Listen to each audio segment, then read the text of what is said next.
अस्सलामुअलैकुम स्टूडेंट, उम्मीद करती हूँ आप सब खैर आफियत से होंगे। दिस इज मी उम्मे ऐमान।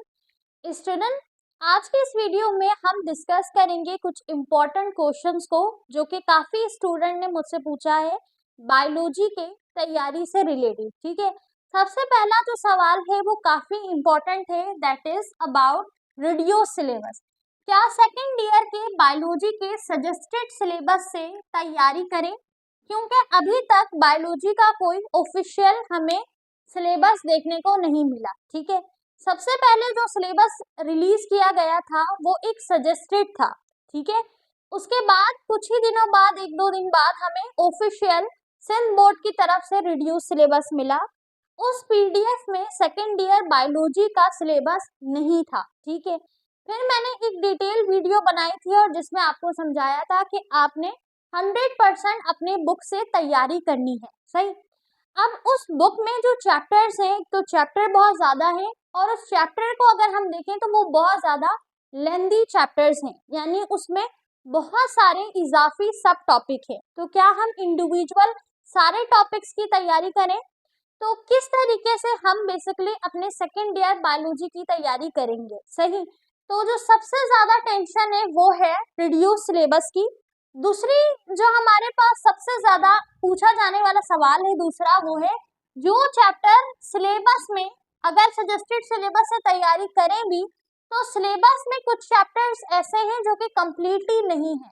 तो जो चैप्टर सिलेबस में नहीं है क्या उसे हम छोड़ दें या उसकी भी तैयारी करें? ठीक है, तीसरा सवाल है गैस पेपर के क्वेश्चंस के आंसर कहाँ से याद करें? यानी एमई इंग्लिश सेंटर के जो गेस्ट पेपर हैं उसके क्वेश्चंस के आंसर नहीं मिल रहे, तो उसके आंसर हम कहाँ से प्रिपेयर करें और कहाँ से याद करें? चौथा जो हमारे पास सवाल है वो है सेकेंड ईयर बायोलॉजी में मोस्ट इम्पॉर्टेंट चैप्टर कौन कौन से हैं? ठीक है स्टूडेंट, तो वन बाय वन हम इन क्वेश्चंस को हल करते हैं। सही, ताकि आपको एक क्लियर रोड मैप मिल सके सेकेंड ईयर के बायोलॉजी यानी जोलॉजी और बॉटनी दोनों के पेपरों की तैयारी करने के लिए। ठीक है स्टूडेंट, तो सबसे पहले अगर हम बात करें सजेस्टेड सिलेबस की, तो मैंने आपको जैसे पहले बताया था कि जो सिलेबस आपको दिया गया है वो अभी कंफर्म नहीं है, लिहाजा आप अपनी पूरी बुक को टारगेट करते हुए पूरी बुक की तैयारी कीजिए। ठीक है, लेकिन उसमें चैप्टर ज्यादा ही लेंदी है तो काफी मुश्किल हो रही है, इसलिए स्टूडेंट ने तैयारी इस सजेस्टेड सिलेबस से करना शुरू कर दी है। अब इस सजेस्टेड सिलेबस में हर चैप्टर्स के आगे 3, 4 या कुछ टॉपिक तो ऐसे भी हैं, चैप्टर्स ऐसे भी हैं जिनमें सिर्फ 2 टॉपिक ही दिए गए हैं। ठीक है, लेकिन अगर उन टॉपिक्स को भी आप देखो तो उसके अंदर सब हेडिंग भी आती है, फिर कंफ्यूजन ये हो रही है कि उसे भी करना है या नहीं करना। ठीक है, तो स्टूडेंट आपने क्या करना है, कोशिश करनी है कि इस सजेस्टेड सिलेबस से आप तैयारी शुरू करो, लेकिन आपने इसमें जो जो टॉपिक या जो जो चैप्टर्स हैं सिर्फ उन तक महदूद मत रहो, अपनी बुक को आपने एक्सप्लोर जरूर करना है। अपनी बुक में से जो एक्सरसाइज क्वेश्चन आपकी बुक के हैं उनको जरूर आपने प्रिपेयर करना है। ठीक है, तो सबसे पहला जो सवाल का जवाब है वो है कि आपने सेकेंड ईयर की जो बायोलॉजी की टेक्स्ट बुक है उससे अपनी तैयारी करनी है। सही, अब चूंकि उसमें चैप्टर ज्यादा है, टॉपिक ज्यादा है, लेंदी बुक है, मुश्किल हो रही है, तो आप अपनी तैयारी इस सिलेबस से शुरू कर सकते हैं। लेकिन इस सिलेबस में जो जो चीजें हैं उनको खत्म करने के बाद आपने कोशिश करना है कि बुक में जो इम्पोर्टेंट टॉपिक है उनको भी आप पढ़ के जाओ, उनको भी आपने छोड़ना नहीं है। ठीक है, तो उनको भी आपने क्या करना है, एक दफा सॉल्व जरूर करना है। सही है स्टूडेंट, तो सजेस्टेड सिलेबस से तैयारी अगर आपने शुरू कर ली है तो कोई मसले की बात नहीं है, आप उससे तैयारी करो, लेकिन सिर्फ उसके ऊपर डिपेंडेंट रहना ये नहीं है सही। ठीक है, तो आपने कोशिश करना है कि इस सिलेबस से तैयारी शुरू करो। जैसे इस सिलेबस में सबसे पहला जो चैप्टर दिया गया है वो होम्योस्टेसिस दिया गया है, दूसरा सपोर्ट एंड मूवमेंट दिया गया है, तो उसी चैप्टर के आगे, उसी यूनिट के आगे कुछ टॉपिक बताए गए। ठीक है, जैसे सपोर्ट एंड मूवमेंट में कुछ टॉपिक दिए गए हैं, कुछ नहीं है। जैसे स्ट्रक्चर ऑफ कार्टिलेज हटा दिया गया है, टाइप ऑफ जॉइंट लिखा हुआ है। तो मुझे थोड़ा थोड़ा याद है कि जैसे मैंने एक बार देखा था सिलेबस को कि उसमें सारे चैप्टर्स में से कुछ कुछ हेडिंग्स हटा दी। सही, लेकिन आपने क्या करना है, उस सिलेबस से आप तैयारी तो शुरू कर रहे हो, लेकिन जिस चैप्टर्स के आगे जो हेडिंग्स हैं उनमें से जो हेडिंग्स नहीं है, एंड में आपने उसे बुक से एक बार जरूर पढ़ के समझ के जाना है। ठीक है, ऐसा नहीं कीजिएगा कि सिर्फ जो रिड्यूस सिलेबस में है सिर्फ आपने उसको किया और जो टॉपिक बुक में थे आपने उसको छोड़ दिया। पहले आप उससे कर लो, जब आपकी इतनी प्रिपरेशन हो जाएगी 75% हो जाएगी, देन बाकी का 25 आपने बुक में से जरूर एक बार देख के जाना है। ठीक है, या तो फिर आप डायरी बुक से ही शुरू करो अपनी तैयारी, या अगर आपने सजेस्टेड सिलेबस से शुरू की है तो फिर उससे करके आप बुक को भी देखिएगा सिर्फ, क्योंकि ये जो सिलेबस है ये सजेस्टेड है, ये ऑफिशियल नहीं है। तो बेहतर हल ये होगा कि आप अपनी बुक से ही प्रिपरेशन शुरू करें। ठीक है, और अगर बुक से मुश्किल लग रहा है, आपको लग रहा है कि बहुत सारे चैप्टर हैं, लेंदी है, तो फिर आप इस सिलेबस से शुरू करो, लेकिन चैप्टर्स और टॉपिक छोड़ना नहीं है। ठीक है, तो दूसरी जो सवाल था, दूसरा सवाल का भी आंसर मिल गया कि चैप्टर छोड़ना है या नहीं। तो चैप्टर छोड़ना नहीं है आपको। ठीक है, जब आप सारे चैप्टर्स कर लोगे देन ये वाला चैप्टर एटलीस्ट एक्सरसाइज क्वेश्चन आप करके जाना। एक्सरसाइज क्वेश्चन के जो आंसर है वो आपको नोट्स में मिल जाएंगे। सही, जो हमारे पास एम इंग्लिश सेंटर का बायोलॉजी का नोट्स है उसमें एक्सरसाइज के सारे सवालात सॉल्व हैं। ठीक है, तो एटलीस्ट आप उन दो ही चैप्टर हटाए गए, तो उन 2 चैप्टर के एक्सरसाइज के क्वेश्चन आपने लाजमन करके जाना है। ठीक है, तो इन दोनों सवाल का जवाब मिल गया। तीसरा और सबसे अहम सवाल, सबसे ज्यादा पूछा जाने वाला और इम्पोर्टेंट सवाल कि गेस्ट पेपर के क्वेश्चन के आंसर कहाँ से करें। देखिए, गेस्ट पेपर में जो क्वेश्चंस आपको दिए गए थे, ये क्वेश्चंस आपको 2 जगह से दिए गए थे। ठीक है, सबसे पहला तो ये पास्ट पेपर में से दिया गया था। ठीक है, पास्ट पेपर का ये क्वेश्चन है। दूसरा, आपको कुछ बुक के सवालात दिए गए थे, लेकिन वो एक्सरसाइज में से नहीं थे, बुक के टॉपिक में से थे। ठीक है, तो बाज दफा आपके पेपर में सिर्फ एक्सरसाइज का क्वेश्चन एज इट इज नहीं दे दिया जाता, बल्कि आपके बुक के जो सब हेडिंग है उसमें से दिया जाता है। ठीक है, बाज दफा आपका एज इट इज बुक का एक्सरसाइज क्वेश्चन आता है।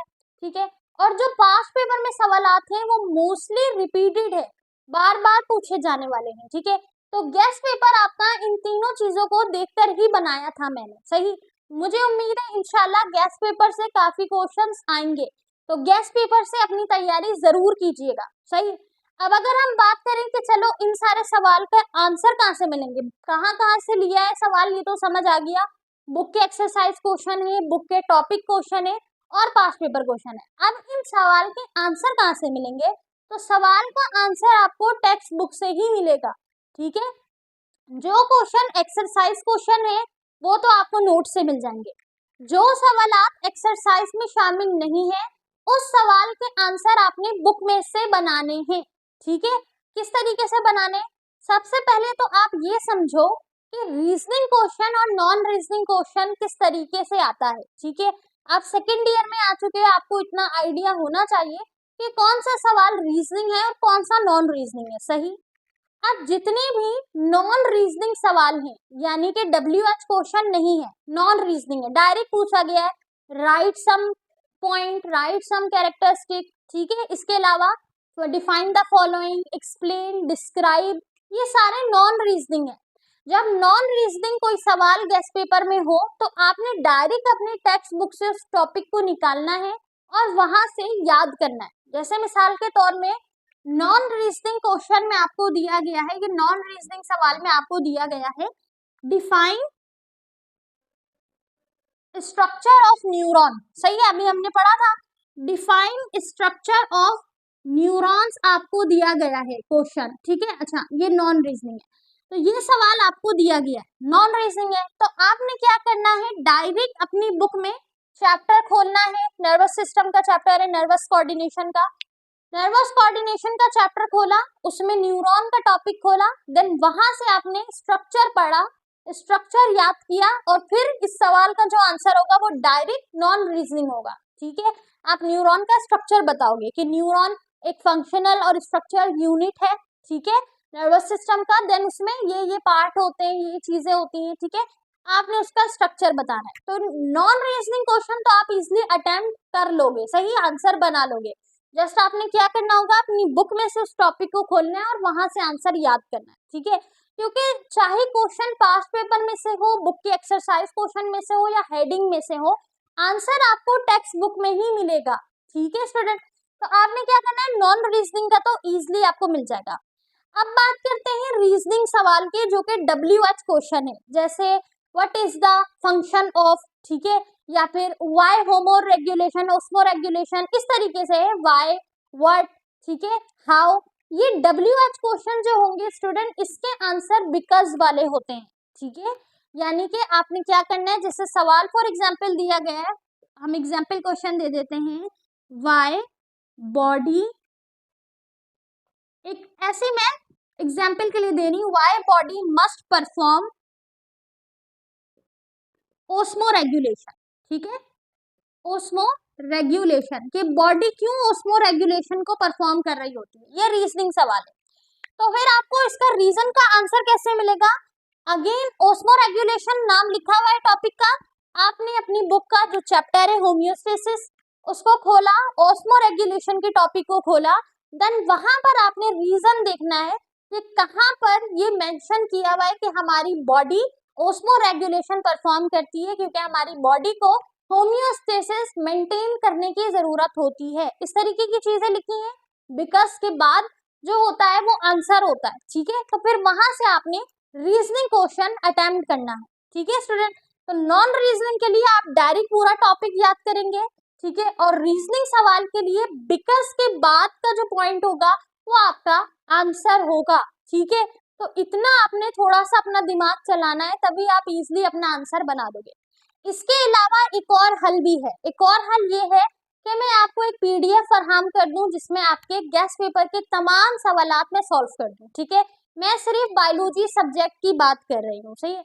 जैसे ही मुझे टाइम मिलेगा इंशाल्लाह मैं फ्री होकर आपका जो गेस्ट पेपर है उसके सवालात का सॉल्व आपको फराहम कर दूंगी। बाकी सब्जेक्ट का मैं इसलिए नहीं कह सकती क्योंकि टीचर्स काफी बिजी हैं लेक्चर्स को लेके और अपने दीगर काम को लेके, ठीक है। तो मैं बाकी सब्जेक्ट्स का तो नहीं कह सकती। बायोलॉजी का चूंकि मुझे बहुत सारे सवालात मिले हैं कि मिस हमें आंसर नहीं मिल रहा, तो मैं कोशिश करूंगी कि आपको फराहम कर दूं। बाकी अगर आपको टेस्ट है, आपका असेसमेंट है, आपको तैयारी करनी है, आपके पास टाइम नहीं है, तो मैंने आपको हल बता दिया कि हल ये है। जो नॉन रीजनिंग सवाल है उसका आपने डायरेक्ट टॉपिक याद करना है स्टूडेंट। इतना तो आपको आइडिया होना चाहिए ना लाजमन कि रीजनिंग कौन सा है, नॉन रीजनिंग कौन सा है। जितने भी WH क्वेश्चन है कि ये क्यों हुआ, कैसे हुआ, क्यों होता है, किस लिए होता है, ठीक है, कोई भी मैकेनिज्म बॉडी में, तो वो सारे रीजनिंग सवाल हैं। तो वो आप बिकॉज के बाद से उसका आंसर लिखोगे, ठीक है। इसके अलावा जो नॉन रीजनिंग है, डायरेक्ट स्ट्रक्चर पूछा गया है, फंक्शन पूछा गया है, एक्सप्लेन करने का आ गया है, डिफरेंसेस आ गए, तो ये आपने उसके डायरेक्ट टॉपिक को खोला और वहां से आंसर लिख दिया, ठीक है। सारे आंसर आपको आपके टेक्स्ट बुक में ही मिलेंगे, ठीक है। जो एक्सरसाइज क्वेश्चन है वो आप नोट से याद कर लो, नोट्स में तो कंप्लीट एक्सरसाइज क्वेश्चन सॉल्व है, और जो सवालात आपके गेस्ट पेपर के हैं तो फिर आप उसे इस तरह अपनी बुक से याद करो, ठीक है स्टूडेंट। तो मुझे कमेंट में बता देना कि आप लोग कर लोगे, आंसर निकाल लोगे, या मैं PDF फराहम कर दूं, ठीक है। अच्छा, सबसे जो हमारा लास्ट और इम्पोर्टेंट क्वेश्चन है that is second year biology में मोस्ट इम्पोर्टेंट चैप्टर्स कौन से हैं, तो ये मैं आपको बता देती हूँ ताकि आप उन चैप्टर्स को पहले कवर कर लो, सही।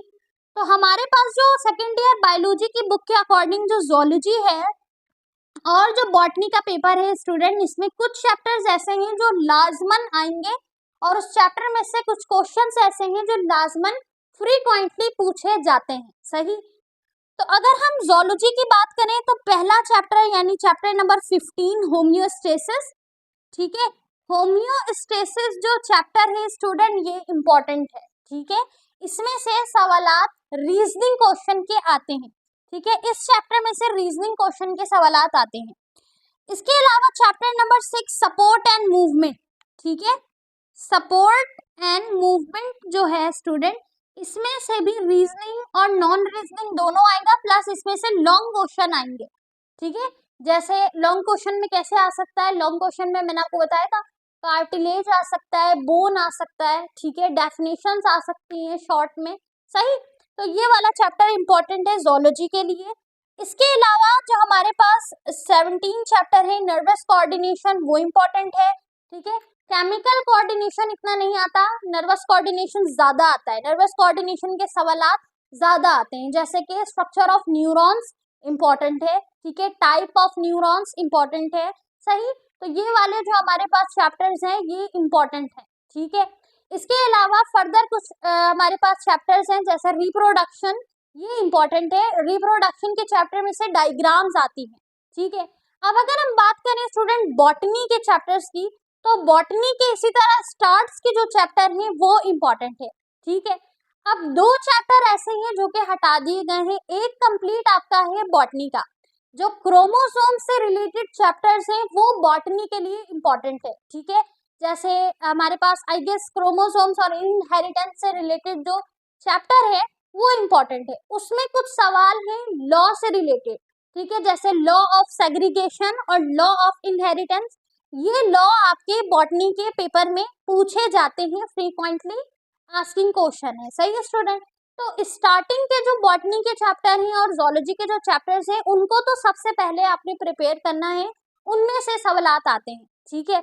अच्छा, एंड के कुछ चैप्टर्स हैं जैसे कि डेवलपमेंट एंड एजिंग। ये डेवलपमेंट और एजिंग जो चैप्टर है ये हटा दिया गया है सजेस्टेड रिड्यूस सिलेबस में। इस चैप्टर में से इतने ज्यादा सवाल आते भी नहीं है, ठीक है। तो आप पहले जो मोस्ट इम्पोर्टेंट चैप्टर है उनको पढ़ लो, उनके बाद जो दो चैप्टर छोड़ दिया गया है उसके सिर्फ एक्सरसाइज क्वेश्चन को देख लेना, तो फिर वो आपके लिए मोर देन इनफ होगा, ठीक है स्टूडेंट, समझ आ गया। तो सबसे पहली चीज कि हमारे पास जो सजेस्टेड सिलेबस है स्टूडेंट, उससे क्या तैयारी करें, तो सिर्फ उस पर डिपेंड नहीं रहना है, उससे तैयारी शुरू कर सकते हैं लेकिन सिर्फ उस पर डिपेंड मत रहिएगा, सही। जो टॉपिक सजेस्टेड सिलेबस में नहीं है एटलीस्ट उस टॉपिक के एक्सरसाइज क्वेश्चन एक बार देखकर जाना है, ठीक है। इसके अलावा दूसरा सवाल था, जो जो चैप्टर सजेस्टेड सिलेबस में शामिल नहीं है क्या उसे छोड़ दें, तो दो ही चैप्टर है जो शामिल नहीं है, एक ह्यूमन वेलफेयर है और एक डेवलपमेंट और एजेंट है।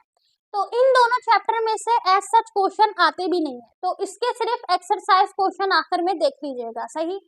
उसके बाद एक गेस्ट पेपर की क्वेश्चन कहाँ से लें, तो गेस्ट पेपर के अंदर जो एक्सरसाइज वाले सवाल हैं वो आपको नोट्स में मिल जाएंगे, और जो सवाल एक्सरसाइज क्वेश्चन की नहीं है, आउट ऑफ द नोट्स है, आउट ऑफ द बुक है, इसका मतलब वो पास्ट पेपर में से लिए गए हैं, ठीक है, या आपके सब टॉपिक में से लिए गए हैं। तो उन क्वेश्चन को जरूर करना, छोड़ना नहीं। उसके आंसर आपको कहाँ से मिलेंगे, टेक्स्ट बुक से मिलेंगे, ठीक है स्टूडेंट। नॉन रीजनिंग तो आप अटेम्प्ट कर लोगे, अगर जो रीजनिंग वाला सवाल है उसके आंसर नहीं मिले तो मैं इंशाल्लाह उसके आंसर आपको फरहम कर दूंगी, ठीक है। इसके अलावा मोस्ट इंपॉर्टेंट चैप्टर कौन से हैं, जोलॉजी के स्टार्ट के चैप्टर मैंने आपको बताए 3, ठीक है, homeostasis, support and movement, nervous coordination, reproduction, ये चैप्टर्स इंपॉर्टेंट है, ठीक है। अगर हम बॉटनी की बात करें तो डीएनए से रिलेटेड, क्रोमोसोम से रिलेटेड, इनहेरिटेंस से रिलेटेड जो चैप्टर्स हैं बॉटनी में वो इम्पोर्टेंट है, ठीक है स्टूडेंट। तो इस तरीके से अगर आप अपनी तैयारी करोगे तो इंशाल्लाह आप अपने टाइम के अकॉर्डिंग अपनी तैयारी कर सकोगे, ठीक है। बायोलॉजी सब्जेक्ट से रिलेटेड कोई भी सवाल हो, कोई भी कंफ्यूजन हो, तो आप बिला झिझक पूछ सकते हैं, ठीक है स्टूडेंट। हो सकता है कि जवाब देने में थोड़ा देर हो जाए, 1-2 दिन, लेकिन मैं आपको जवाब दे दूंगी, ठीक है। Take care of yourself, अपना ख्याल रखिए, दिल लगा के पढ़ें। अल्लाह हाफिज।